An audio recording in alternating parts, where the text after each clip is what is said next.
9 heures ce matin, les deux co-rapporteurs de la commission parlementaire arrivent à Bétharram. Notre objectif, c'est d'obtenir des documents suite aux questions que nous nous posons sur les modalités de contrôle de l'État, sur ces établissements privés sous contrat.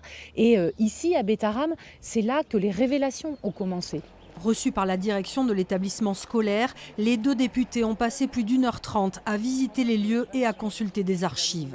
À leur sortie, les parlementaires ont communiqué deux informations importantes. La première, celle d'un signalement récent d'agression sexuelle. On parle de faits de violences sexuelles dans les années 2020 et c'est un signalement. Est-ce que ce signalement conduira à ce qu'un procureur s'en saisisse et qu'une instruction soit ouverte? Ça, c'est des questions qu'il faut poser à d'autres qu'à nous. Mais en tout cas, il conviendra pour nous de comprendre dans quelles conditions, très récemment encore, ce type de signalement est pris en charge. Selon nos informations, il s'agirait d'un signalement datant de 2024.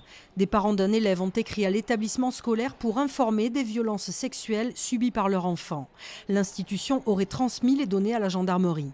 Des révélations qui n'étonnent pas du tout le porte-parole du collectif des victimes de Bétharram.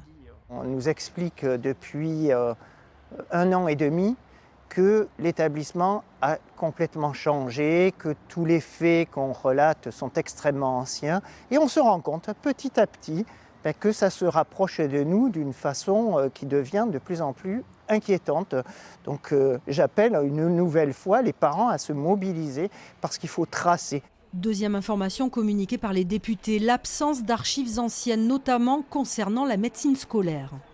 Nous avons plusieurs documents demandés que nous n'avons pas trouvés dans les archives aussi et qui peuvent interroger. Donc tout cela, on va l'analyser pour les prochaines auditions. On peut s'interroger sur des dossiers manquants dans ces archives et qui aujourd'hui n'ont pas pu être mis à notre connaissance, mais on part déjà avec un dossier assez épais.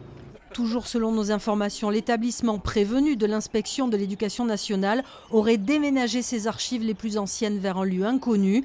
Le chemin vers la vérité s'annonce encore long.